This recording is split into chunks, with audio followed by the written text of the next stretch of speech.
नमस्कार. आज आपण नारळी भात बनवणार आहोत. नारळी पौर्णिमेला घरोघरी नारळ आणि गुळाचा वापर करून हा भात बनवला जातो.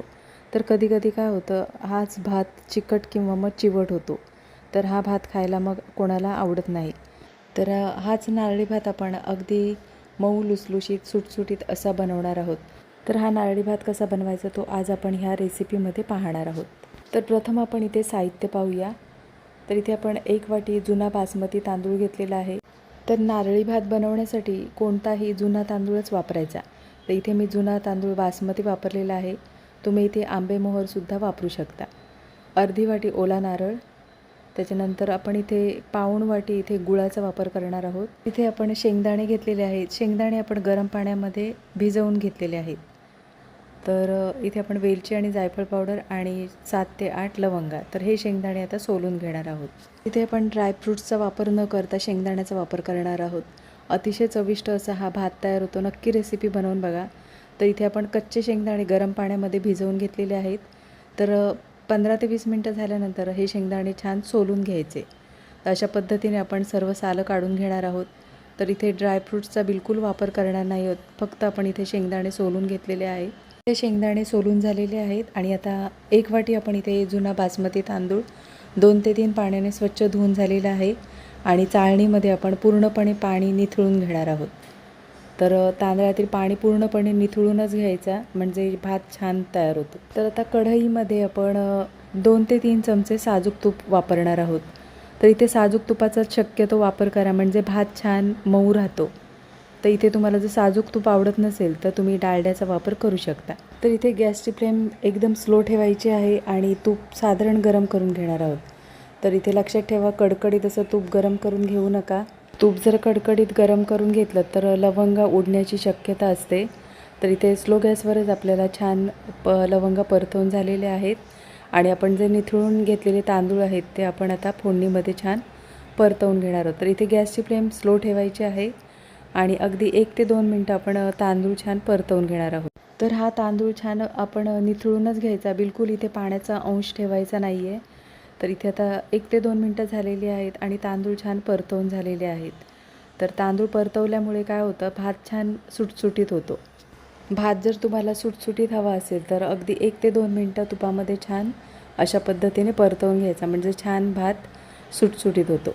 इथे आता 2 मिनटं झालेली आहेत आणि तांदूळ छान परतवून झालेला आहे आणि आता आपण इथे गरम पाण्याचा वापर करणार आहोत. तर इथे आपण 1 वाटी तांदळासाठी 2 वाटी पाण्याचा वापर करणार आहोत. तर इथे 2 वाटी आपण गरम पाण्याचा वापर करणार आहोत. तुम्ही जसं तांदूळ घ्याल त्याप्रमाणे तुम्ही पाण्याचा अंदाज ठेवायचा आहे. जर तांदूळ जाड असतील तर थोडंसं पाणी जास्त लागू शकतं किंवा बारीक तांदूळ असतील तर थोडंसं पाणी कमी लागू शकतं. तर इथे आपण 1 वाटी तांदळासाठी 2 वाटी पाण्याचा वापर केलेला आहे. तर आता तांदूळ आपण पाण्यामध्ये छान मिक्स करून झालेले आहेत. तर इथे आता तांदूळ आपण छान पाण्यामध्ये मिक्स करून झालेले आहेत आणि आता आपण भाताला छान चव येण्यासाठी अगदी 1 चिमूटभर आपण इथे मिठाचा वापर केलेला आहे. गोडाचा पदार्थ असेल तर अगदी चिमूटभर मिठाचा वापर करायचा. तर अगदी 2 ते 3 मिनटासाठी आपण इथे झाकण ठेवून भात छान शिजवून घेणार आहोत. तर इथे आता 2 ते 3 मिनटं झालेली आहेत आणि झाकण काढून छान अशी भाताला वाफ आलेली आहे आणि इथे पाहू शकता साधारण भात असा शिजलेला आहे. तर इथे आपण जे शेंगदाणे सोलून घेतलेले आहेत ते आपण शेंगदाण्याचा वापर करणार आहोत आणि अर्धी वाटी ओल्या खोबऱ्याचा वापर करणार आहोत. तर शेंगदाणे आणि ओलं खोबरं आता छान आपण भातामध्ये मिक्स करून घेणार आहोत. तर इथे पाहू शकता भातामध्ये साधारण थोडंसं पाणी आहे. तर आता आपण शेंगदाणे आणि खोबरं छान मिक्स करून घेणार आहोत. तर इथे आता भात कितपत शिजलेला आहे तो पाहूया. तर इथे पाहू शकता साधारण असा मऊसर भात शिजलेला आहे. तर इथे आता आपण गुळाचा वापर करणार आहोत. तर भात थोडासा शिजल्यानंतरच गुळाचा वापर करा. 1 वाटीसाठी मी पाऊण वाटी गुळाचा वापर केलेला आहे. एकाच वाटीचा वापर करायचा आहे. ज्या वाटीने आपण 1 वाटी तांदूळ घेतलेला त्याच वाटीने आपण पाऊण वाटी इथे आपण गुळाचा वापर केलेला आहे. तुम्हाला जर गूळ आवडत नसेल तर तुम्ही साखरेचा सुद्धा वापर करू शकता. इथे तुम्हाला जर गूळ आवडत नसेल तर तुम्ही 1 वाटी साखरेचा वापर करू शकता. तर इथे आता गूळ छान विरघळलेला आहे. गॅसची फ्लेम स्लो ठेवायची आहे आणि 3 ते 4 मिनटासाठी आपण छान वाफेवर भात शिजवून घेणार आहोत. तर इथे 3 ते 4 मिनटं झालेली आहेत आणि झाकण काढून पाहूया. तर इथे छान असा वाफेवर भात तयार झालेला आहे. तर सगळ्यात शेवटी आपण इथे वेलची पावडर आणि जायफळ पावडरचा वापर करणार आहोत. कोणताही गोडाचा पदार्थ बनवताना सगळ्यात शेवटी आपण वेलची पावडर आणि जायफळ पावडरचा वापर करायचा, म्हणजे छान असा स्वाद येतो. तर इथे आता वेलची पावडर आणि जायफळ पावडरचा वापर केल्यानंतर भात अगदी हलक्या हाताने असा ढवळून घेणार आहोत. तर इथे आता वेलची पावडर आणि जायफळ पावडर आपण छान मिक्स करून झालेली आहे आणि इथे आता गॅस बंद करायचा आहे. तर इथे आपला हा नारळी भात छान तयार झालेला आहे. गॅस बंद झाल्यानंतर आपण झाकण असंच ठेवून द्यायचं आहे.